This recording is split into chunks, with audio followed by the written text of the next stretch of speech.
Bom, pessoal, bora falar agora sobre escrituração e lançamento contábil, assunto que cai bastante em provas de concurso público. E se na sua prova vai ter contabilidade, meu querido, então a chance desse assunto aqui cair lá é muito grande. Então fica tranquilo, porque é um assunto teórico, decoreba, fácil e entra naquele rol de assuntos que a gente não pode errar. Assunto fácil como esse a gente não pode errar, tá beleza? É decoreba pura, pessoal. Então vamos seguindo aqui. E antes de mais nada, sou Felipe, especialista em aprovação tanto no exame de suficiência quanto em concursos públicos para contadores. Então se inscreve aqui agora, ó, não deixa para depois, se inscreve agora. Felipe, cara, o conteúdo aqui é de graça, alta qualidade. Você não está pagando nada. Poxa, contribui com o meu crescimento. Por quê? Porque quando você contribui e se inscreve aqui, o que eu vou perceber? Poxa, meu trabalho está legal. Então eu vou continuar trazendo aulas gratuitas como essa. Então você vai ser recompensado eternamente com várias aulas, vários conteúdos gratuitos e você só vai pagar uma única vez, que é com sua inscrição. Então clica aqui agora, se inscreve nesse canal. Fez isso? Beleza? Então vamos seguindo agora para a nossa aula sobre escrituração e lançamentos contábeis. 1, 2, 3 e... Bom, pessoal,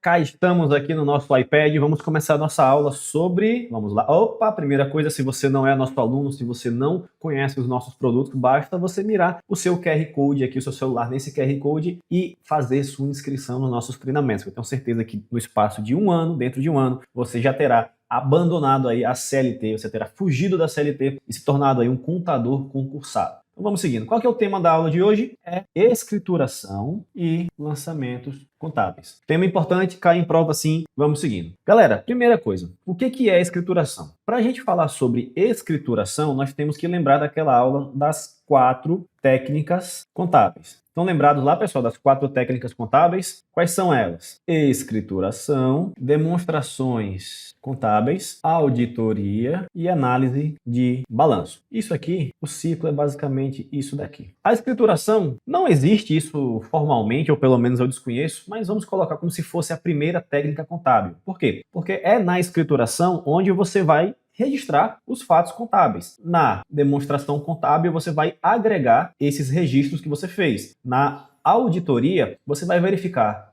será se essa demonstração contábil que agrega os dados da escrituração, ela foi feita de acordo com as leis, com as normas contábeis? Enfim, isso que a auditoria faz. Já a análise de balanço, ela vai retirar informações, insights destas demonstrações contábeis que já estão auditadas, que já estão ali verificadas de que foram feitas de acordo com as regras. Tá bom? Então, a escrituração é a nossa primeira técnica contábil. E o que ela faz? Conceitualmente, né, a escrituração é o quê? É a técnica do registro dos fatos contábeis em uma entidade. Pronto, é isso daqui. Atenção, ó, fatos contábeis. A gente vai ver na próxima aula que existem fatos e atos contábeis. Porém, o que a gente registra são os fatos. Tá certo? Então, basicamente, a escrituração ela é a função responsável por registrar todos os fatos contábeis, todos os fatos administrativos que alteram o patrimônio das entidades econômico-administrativas. Então, isso é a escrituração. É você pegar o que aconteceu e fazer o registro dela. Registrar, escriturar.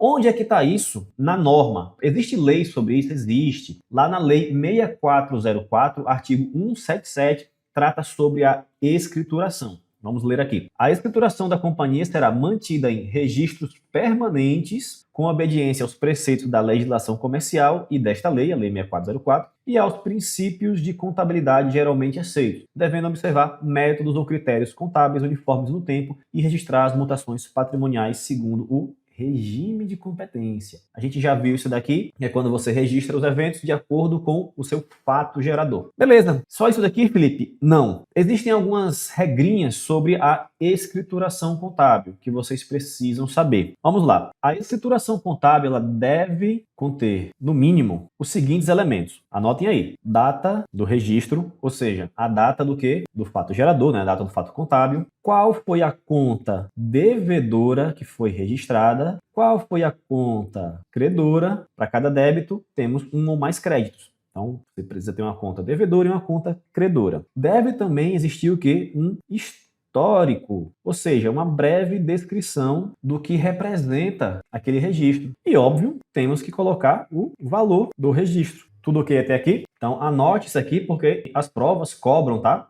Já anota isso aqui. Lembrando que está no primeiro comentário fixado esse material, tá certo? Mas eu sempre gosto de indicar para os alunos que eles anotem, que tenham ali o exercício da escrita, e muito importante isso no aprendizado. Felipe, é só a Lei 6404 que trata sobre a escrituração contábil? Não. O Código Civil também traz que as bancas cobram em concursos públicos sobre a escrituração contábil. Então, vamos ver aqui o que é que o Código Civil traz sobre escrituração contábil que você precisa aprender para suas provas, porque cai sim. Então, muita atenção a isso. Vamos lá. Bom, pessoal, aqui no Código Civil, o que é que você precisa saber sobre escrituração? Vamos ler aqui juntos. Capítulo 9 da escrituração, artigo 1179. O empresário e a sociedade empresária são obrigados a seguir um sistema de contabilidade mecanizado ou não, com base na escrituração uniforme de seus livros em correspondência com a documentação respectiva e levantar anualmente o balanço patrimonial e o de resultado econômico, ou seja, o balanço patrimonial e pontos importantes aqui, artigo 1180, artigo 1181, artigo 1183, isso aqui cai bastante, então já anota aí. A escrituração será feita em idioma e moeda corrente nacionais e em forma contábil, por ordem cronológica de dia, mês e ano, sem intervalos em branco, nem entrelinhas, borrões, rasuras, emendas ou transportes para margens. É permitido o uso de códigos de números de abreviaturas que constem de livro próprio regularmente autenticado. Pessoal, esse artigo 1183 é o que mais cai, tá bom? Então, óbvio, você vai ler, vou colocar isso aqui dentro do material, você vai ler principalmente isso aqui, 1183, vai ter muita atenção a ele, né? Note que nós temos vários itens aqui e isso aqui está no nosso material e é importante que você leia. Cara, se eu ficar aqui lendo, a gente vai passar o dia inteiro, né? E nossa função não é ler slide, é destravar a sua aprovação. Então, pega o material, lê aqui, artigo 1179 até o artigo 1195. Importantíssimo sobre o tópico escrituração, tá ok? Então vamos seguindo. Mas, teoricamente, né, na minha opinião, o que mais cai é esse daqui, o 1183, certo? Então anota aí, não deixa para depois, anota, porque é importantíssimo esse ponto. Então, para ficar de forma mais didática, eu trouxe aqui o artigo 1183 do Código Civil. A escrituração deverá ser executada em idioma e moeda correntes nacionais, em forma contábil, em ordem cronológica de dia, mês e ano, com ausência de espaços em brancos, entrelinhas, borrões, rasuras, emendas ou transportes para margens e com base em documentos de origem externa ou interna ou, na sua falta, em elementos que comprovem ou evidenciam os fatos contábeis, ou seja, documentação suporte. Você não registra somente de boca. Vai registrar alguma coisa, tem que ter um documento comprobatório. Tá bom? A escrituração em forma contábil, que é isso daqui, deve conter, no mínimo, data do registro contábil, aquilo que nós vimos anteriormente, a data do registro contábil, conta devedora, conta credora, o histórico, o valor do registro contábil e informação. E informação que permita identificar de forma inequívoca todos os registros que integram um mesmo lançamento contábil. Pronto. Isso daqui você precisa levar para a sua prova, ok? Muita atenção a isso daqui. Vamos agora falar sobre lançamento contábil. Pô, Felipe, mas o lançamento não é escrituração ou tem diferença? Sim, tem diferença, mas apenas uma parte teórica, tá bom? Qual que é a diferença? O que é o lançamento primeiro? O lançamento é a prática da escrituração que você faz lá nos livros contábeis. Então, basicamente é o seguinte, o lançamento, ele registra um único fato contábil. E a escrituração seria o conjunto de lançamentos. Então, se você tem 10 lançamentos, você tem uma escrituração, entendeu? Basicamente é isso. O lançamento é como se fosse um a um. Eu fiz uma compra de estoques. Aí você faz o lançamento da compra do estoque. Fiz a compra de imobilizado, você faz o lançamento da compra do imobilizado. A esse conjunto de lançamentos, nós damos o nome de escrituração, que é a nossa técnica contábil. Entendeu? É basicamente isso. Essa é a diferença. Chefe chato, alta carga de trabalho e salário, a merreca. Essa é a realidade de muitas pessoas formadas em ciências contábeis, muitos contadores. Eles passam anos e anos na graduação, estudam pra caramba e entram no mercado de trabalho para ter uma péssima qualidade de vida. E para evitar que você cometa esse erro, ou caso você já tenha cometido esse erro, que você se livre disso, é que eu quero te convidar a conhecer a comunidade do Contador Concursado. É um grupo de estudos onde você vai ter todo o suporte, todo o apoio, todo o material que você precisa para ser aprovado em qualquer concurso para contador em um ano. Então, eu quero te convidar a clicar no link que está aqui no primeiro comentário fixado e na descrição do vídeo. Então, nos vemos na comunidade do Contador Concursado, porque daqui a um ano, isso daqui vai ser a sua realidade. Outro ponto importante com relação ao lançamento é o seguinte, o lançamento contábil, ele deve obedecer ao método das partidas dobradas. Lembra dele? O que ele fala? que basicamente é o seguinte, que para cada débito você vai ter um ou mais créditos e para cada crédito você vai ter um ou mais débitos. Ou seja, não há débito sem o correspondente crédito. Além disso, a soma dos débitos deve ser igual à soma dos créditos e vice-versa. E tem o último ponto que as pessoas não prestam tanta atenção, que é o seguinte, que as origens são iguais às aplicações de recurso. E o que é isso, origem e aplicação? Nós já vimos, temos uma outra aula que fala sobre isso, mas basicamente é o seguinte, todo crédito, ele é uma origem. Todo débito, ele é uma aplicação. Para facilitar, vamos pensar da seguinte forma, né? Vamos usar a analogia. De onde vem o dinheiro e para onde foi o dinheiro? De onde vem o dinheiro é o nosso crédito. E para onde foi o nosso dinheiro é a nossa aplicação, tá certo? Então vamos pensar aqui com relação a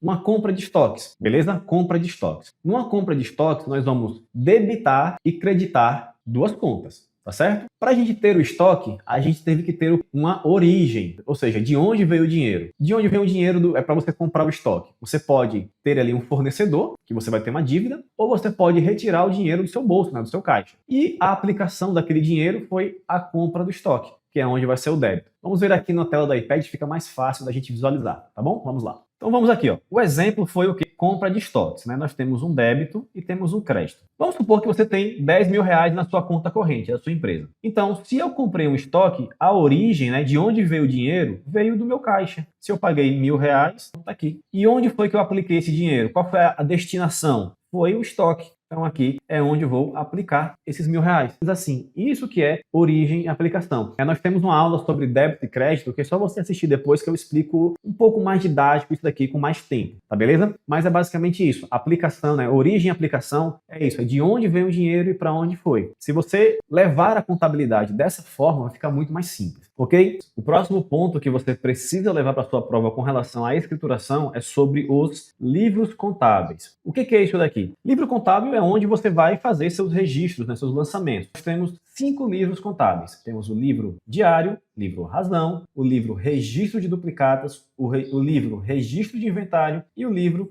de apuração do lucro real. Com relação ao livro diário, isso aqui está lá no Código Civil, no artigo 1184. No livro diário serão lançadas com individualização, clareza e caracterização do documento respectivo, dia a dia, por escrita direta ou reprodução, todas as operações relativas ao exercício da empresa. Então, meus amigos, o livro diário, ele é um livro obrigatório, cronológico e principal. Ou seja, todas as operações devem ser registradas nele, ok? Ainda sobre o livro diário, o Código Civil continua. Admite-se a escrituração resumida do diário, com totais que não excedam o período de 30 dias, relativamente a contas cujas operações sejam numerosas ou realizadas fora da sede do estabelecimento, desde que utilizados livros auxiliares regularmente autenticados para registro individualizado e conservados os documentos que permitam sua perfeita verificação. Parágrafo 2º. Serão lançados no diário o balanço patrimonial, DRE, devendo ambos ser assinados por técnico em ciências contábeis legalmente habilitado e pelo empresário ou sociedade empresária. Ou seja, o contador assina o diário juntamente com o empresário, com o sócio administrador, empresário. Pronto. Isso daqui que você precisa para a sua prova com relação ao livro diário. E o livro razão, professor? Vamos lá agora. Livro razão. O livro razão é um livro sistemático que controla a movimentação de cada conta de forma individual. Beleza, mas isso não é parecido com o livro diário? Não. Não, atenção aqui. Enquanto o livro diário ele vai registrar as transações dos fatos contábeis ocorridos no dia de forma cronológica, o livro razão ele vai registrar de forma individualizada em cada conta. Por exemplo, imagina que hoje, dia 9 de agosto, hoje eu comprei imobilizado, comprei estoques, paguei fornecedores. Isso vai estar em um livro de forma organizada por dia. todas as transações ali de diferentes contas. Porém, no Razão, eu vou registrar apenas a movimentação ocorrida em cada conta. Então, na conta fornecedores, eu vou fazer um registro. Na conta imobilizado, eu vou fazer um registro também. Na conta, enfim, onde houver de forma individualizada para cada conta, eu vou ter ali o meu registro. Então, o livro Razão ele tem a função do seguinte, de mostrar a ocorrência, todas as transações de forma individualizada, conta por conta. Então, você vai ter o livro Razão da conta caixa, você vai ter o livro Razão da conta estoques, você vai ter o livro Razão da conta imobilizado, entendeu? É conta a conta tudo o que acontece nela. Já no livro diário, você vai ter isso de forma diária, com todas as contas jogadas dentro de um dia só, dentro de um período cronológico. É basicamente isso. Ou seja, o livro Razão ele vai trazer uma visão analítica de cada conta. Beleza? Vamos agora para a parte conceitual. Ó, o livro Razão ele é um livro, anote isso aí porque é isso que as bancas cobram, tá? É um livro principal, sistemático e é um livro facultativo. Lembra que o diário ele é obrigatório, beleza? Então, para consolidar aqui o aprendizado, ó, um quadrinho que diferencia o Razão do diário. Vamos lá. Nós temos aqui diário e o Razão. O diário ele é obrigatório e o Razão ele é facultativo. O diário ele é cronológico, o Razão ele é sistemático. O diário é um livro principal e o Razão também é um livro principal. Essa aqui é uma semelhança entre eles, tá bom? Então, diário obrigatório, Razão facultativo. Diário, registro cronológico, Razão, registro sistemático. E ambos são livros principais. Quais são os próximos livros? Esses daqui caem pouco, viu, pessoal? Esses outros aqui. Vamos lá. O de duplicatas, que você vai registrar o quê? Suas vendas a prazo, né, com prazo superior, né, maior do que 30 dias. O outro livro é o livro de registro de inventário. Esse livro de inventário, pessoal, ele vai registrar o quê? Ele vai registrar o seu saldo de estoques, matéria-prima, imobilizado. É basicamente o seguinte, vamos supor que você tenha um saldo lá no seu balanço patrimonial de imobilizado no valor de 10 milhões. E você é, por exemplo, uma Magazine Luiza da vida, que é uma empresa gigantesca. Você não teria condições de colocar isso de forma separada lá no seu balanço patrimonial. Então você coloca só o saldo do imobilizado fechado. Para você saber exatamente o que é que compõe esse saldo aqui de 10 milhões, você vai para onde? Para o livro de inventário, que é onde vai ter a composição de forma analítica de todo aquele saldo de imobilizado. Que vai ter lá computadores, mesas, máquinas, enfim, todo imobilizado vai estar lá de forma detalhada nesse livro de inventário. A mesma coisa no estoque. Imagina o estoque da Magazine Luiza. Cara, bilhões, trilhões de reais. Não tem como colocar de forma separada esse estoque lá no balanço patrimonial. Então, mais uma vez, onde é que você vai verificar item a item do estoque? Vai ser nesse livro de inventário. Lá vai dizer todos os itens que estão no estoque da Magazine Luiza de forma detalhada. E o último livro é o LALUR. Isso daqui a gente vai ver mais para frente, lá na parte de contabilidade tributária, que o LALUR ele serve basicamente para fazer a apuração do lucro real das empresas. Basicamente é para isso que ele serve, tá bom? Nós vamos ver isso aqui de forma detalhada mais para frente ainda, porque é um assunto mais avançado, digamos, né? Essa parte mais introdutória. E por último, nós temos as formalidades exigidas dos livros contábeis. Vamos lá, formalidades exigidas. Pessoal, isso aqui também cai em prova, viu? Eu sei que é um assunto mais decoreba, mas cai em prova. Vamos lá. Para o livro diário e razão, existem formalidades necessárias que a lei, lá o Código Civil, obriga, certo? Nós temos dois tipos de formalidades, as extrínsecas e as intrínsecas. Quais são as formalidades extrínsecas? Vamos lá. Ele deve ser encadernado, devem ter folhas numeradas sequencialmente, deve ter um termo de abertura e encerramento. Esse termo ele deve ser assinado pelo representante legal da entidade e pelo profissional, pelo contador com registro no CRC. E no caso do livro diário, só no caso do livro diário, ele deve ser registrado na junta comercial, né? No órgão competente. Comercial, não competente. Essas daqui são formalidades não digitais, ok? E existem as formalidades digitais. Então, as formalidades extrínsecas em forma digital são: os livros devem ser assinados digitalmente pelo contador e, se for o caso, autenticado no registro público, um cartório, ou entidade competente, a junta comercial. Ok. E temos as formalidades intrínsecas, que é relativa ao conteúdo. Quais são elas? Os registros devem ter uma ordem cronológica, não são permitidos borrões, rasuras ou emendas, não são permitidos espaço em branco, ocupação, ocupar as margens e entrelinhas. E deve ter um método uniforme do começo ao fim da escrituração. Todo mundo vivo, pessoal? Pois é. Cara, essa parte introdutória de contabilidade, ela é muito conceitual, ela é muito pesada com conceitos, com decoreba, certo? Com leis. E é isso mesmo, porque a contabilidade, ela tem muito do direito. Então, quem regulamenta essas coisas é o nosso querido direito civil, né? Junto com a Lei 6404. E não tem para onde correr. E o pior, entre aspas, é o seguinte, que provas cobram esses pontos, né? Então agora a gente vai resolver questões desse conteúdo aqui para você identificar como é que esse danado aqui cai nas provas, tá certo? Você vai ver que é decoreba, não tem muito o que fazer, é decoreba, beleza? Então vamos lá. Ó, questão 2025, né? Todas as questões que nós trouxemos aqui são questões bem recentes. Julgue o item subsequente relativo ao plano de contas e aos procedimentos de escrituração. Compõe o lançamento contábil, a data do registro, as contas devedoras e credoras, o histórico que representa a essência econômica da transação e o valor do registro contábil.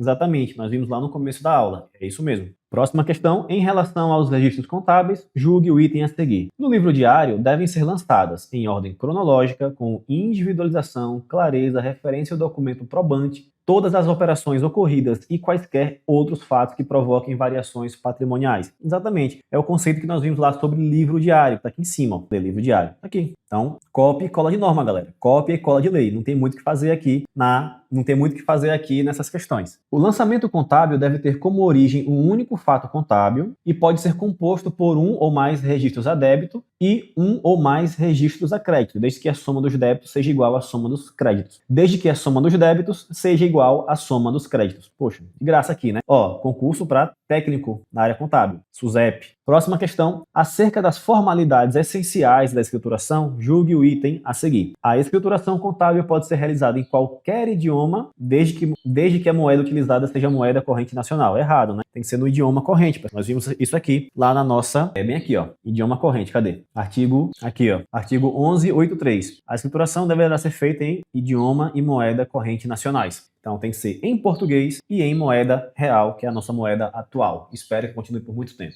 Próxima questão. Os livros contábeis obrigatórios, ainda que apresentados em formato digital, devem ser mantidos pela empresa impressos e encadernados em forma de livro. Errado, né, pessoal? Tá aqui nas formalidades extrínsecas e intrínsecas. Inclusive inclusive a gente dá até aquela separação, digital e o físico. E não há essa obrigatoriedade de, se for digital, você ter que encadernar também e imprimir. Senão não faria sentido ter algo digital. Próxima questão. O livro diário é indispensável para a escrituração contábil, mas a entidade pode adotar tantos livros quantos considere necessários a essa atividade. Isso aqui está correto, pessoal. Por quê? Ó, tá falando que é obrigatório, né, indispensável, beleza, mas a entidade pode adotar quantos livros ela quiser para a atividade dela. Nós não temos aqui 5 livros que nós citamos? Aqui, ó, cadê? Nós temos aqui, ó, livro diário, razão, duplicatas, inventário, lucro real. Obrigatório é só esse daqui, pessoal. O restante, você pode ou não pode adotar, depende da sua empresa. Pessoal, uma grande aula de assuntos que caem na prova. Nós vimos aqui questões só de 2025, questões recentes, recém-saídas do forno. Então, assim, é um assunto pesado, certo? É um assunto teórico, basicamente, muita decoreba. O que eu peço que você faça? Que você reveja essa aula, anote,